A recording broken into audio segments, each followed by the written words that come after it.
Salt Hex Lager.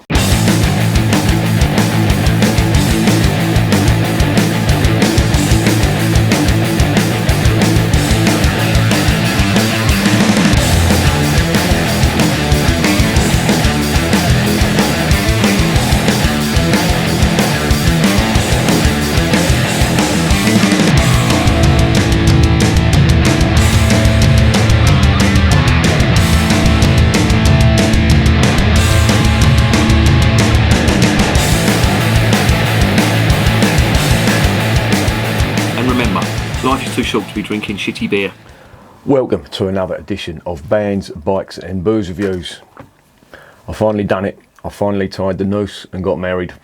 I know, I must be mad, but it's done and it cannot be undone. And I can console myself with a can of this. I'm joking really. I knew exactly what I was doing. First of all, I'd like to say a big massive thank you to everybody who put the messages on in the comments section, like wishing me all the best for the wedding, etc. And yeah, that was, you didn't have to do that, but really appreciate it. Very much humbled me, and yeah, some very kind words said. So I do thank you all for that. That was a really nice touch from all of you who commented, and hopefully I will continue on in this way, just reviewing the beers and hopefully researching enough to get some accurate information about the beers, beer history and everything that encompasses that. And as I always say on this channel, if I've got stuff wrong, please let me know. I am all ears for being educated and enlightened, so please do put it in the comments and tell everyone to sign up and subscribe, because I need every cotton picking one of you. This is the Salt Brewery's Hex Lager, and this looks like quite an interesting one. The wedding was the other day and there was a lot of beer left over. I went a bit mad, bought a load of beer for people to drink, and a lot of people brought their own beer as well. It was that sort of party, if you like, and I've got a load of stuff in the fridge that was left over. But a good mate gave me some craft beer, and he gave me quite a few cans, and this was one of them. And he likes his craft beer as well. He's a subscriber on the channel, so thank you very much, Mark. Really appreciate that. And he's given me a can of this Hex Lager from the Salt Brewing Factory, I think that's what they're called. And it looks quite interesting. It's an unfiltered Helles. And again, as I always say when I'm reviewing lager from craft brewers, I'm wary about their approach and what they're trying to achieve. But this does look like a good one, despite the fact they come from Yorkshire. One thing I defy you to beat our champs at is this here. German style beer from Yorkshire. Who'd have thunk it, eh? Anyway, they look like they've got their approach right with this, because they're using one type of malt, or that's the only malt they're giving away, and that is the Bohemian Pilsner malt, which is a great malt for producing Pilsner or lager style beers. It's also used in low alcohol beers and some pale ales. So that will give you a sort of a description.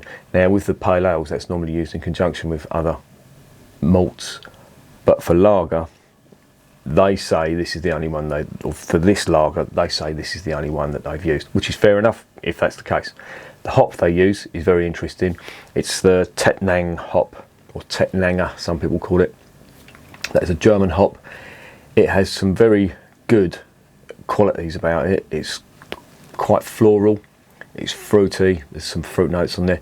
It's herbal and it's spicy. Now the spice and herbs, yes, I would definitely expect that from one of the noble hops. And some people say they also get the flavour of black tea from it, and I'm not sure whether that is brought out at certain temperatures, but the flavour of black tea, they say, is one of the characteristics of this German hop. Just a quick bit about the brewery. They've been going quite a while. They're based in a place called Saltaire, which is in Bradford, in People's Republic of Yorkshire. Best I've seen. And that's a UNESCO World Heritage Site. It was founded by a fellow called Titus Salt, He was big in the textile industry, and he founded the village or town, if you like, and built some mills there and produced mainly wool, and it's survived there ever since. That's where this brewery get their name from, and he was a big advocate of workers' rights, and the brewery say that's what they like to advocate as well, which is fine by me. So let's stop gassing and let's investigate this beer.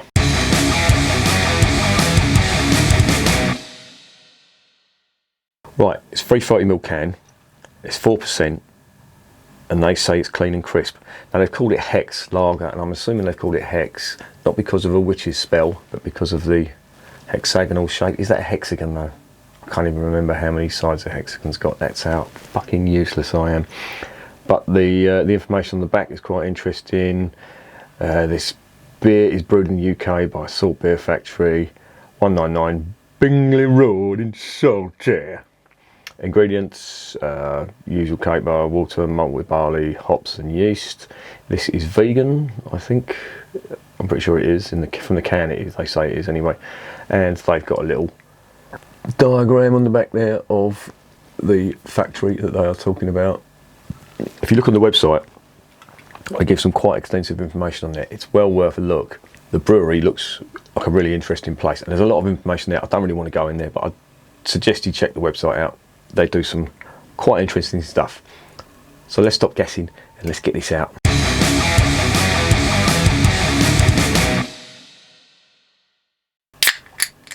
Right, quite a nice can. It's got like a textured label on it, which is interesting. Now this is an unfiltered Helles, so it should be cloudy, which it looks like it's going to be. Of course, most Helles beers are filtered.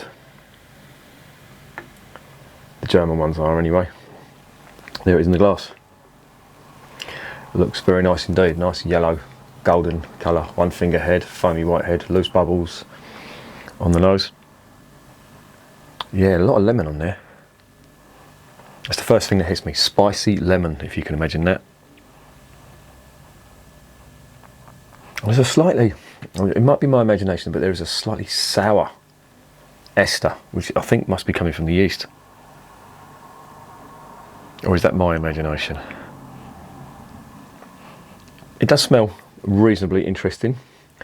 Let's get it down the hatch.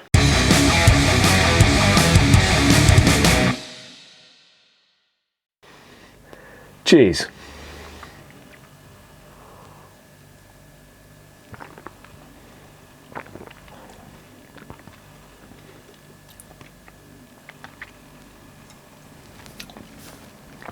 That's quite nice. It does remind me of a Keller beer, which technically you could call it. I mean, they've called it an unfiltered Helles. Unfiltered lager, of course, is Keller beer. That's what Keller beer is. And this reminds me a lot of the Ainga Keller beer. It's got there's a very, very slight sourness, I find, to good Keller beer. And I'm getting that in here, which is nice.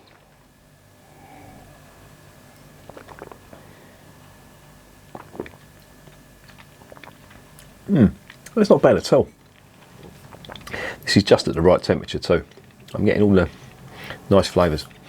There's a nice biscuity malt finish on the end, which of course is coming from that Bohemian Pilsner malt, which is quite highly regarded in the brewing world. So they've got that spot on, and I'm getting that's coming through. The hop notes on this,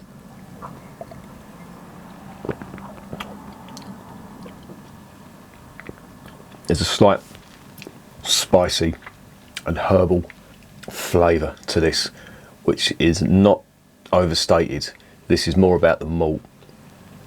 The head is dissipated now completely, which is usually the case in a lot of Keller beers, but I have to say this isn't a bad one.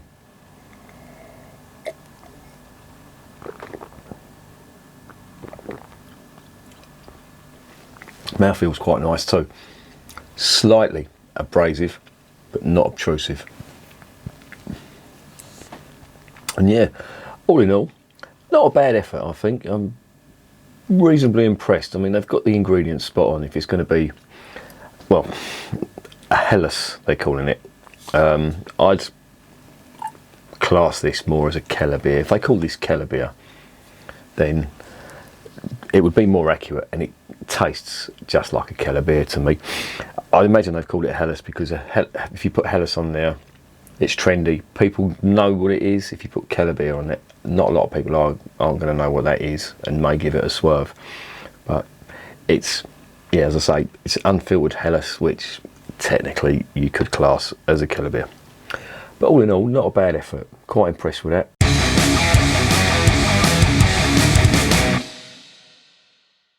So what's the verdict? Yeah, reasonably good. This is the first one I've had from the Salt Brewery, or the Salt Beer Factory, as they call themselves. And yeah, I like the approach. I like the ingredients that they've used. I also like that it is, even though this is slightly misleading. It's not, because it is an unfiltered Helles. But usually, as I keep saying, that should be a Keller beer.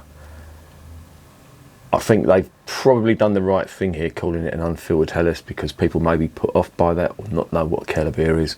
But all in all, yeah, no complaints. And it's so easy to get lager wrong. It's a really overlooked style when it comes to craft brewers. And as I keep saying, with the IPAs, you really can just, I'm not saying it's easy, don't get me wrong, I'm not saying that's easy, but you can really throw a load of hops in there, call it a West Coast or an East Coast or American IPA even, and you're going to be more or less there. To get a lager proper, in my opinion, I think that's a little bit harder. And you can go down the road of Cloudwater, where they're calling beers pilsners and they taste just like American pale ales and stuff, and yeah, I don't want to go into that again. But yeah, all in all, not bad. I'm quite impressed. I'm going to give it a 7.5 out of 10. And yeah, I'd definitely recommend it, but just know what you're buying. You're basically buying what, in my opinion, tastes more like a Keller beer than an unfiltered Helles. But that's the only gripe. Everything else in there, it's perfectly drinkable, quite refreshing. Clean taste, they say clean and crisp. It's actually not clean tasting, I don't think. There's a lot of body in that where it hasn't been filtered. And the crispness, well, you know my take on people who call lager crisp. I don't believe it is crisp. I believe it is smooth and possibly even sweet, but crisp is not an adjective I'd describe. That's what they put on there, and that's perfectly acceptable to them. Then who am I to say different? But yeah, I'm going to give it a 7.5 out of 10, and I definitely recommend it. And remember, beer is working class champagne.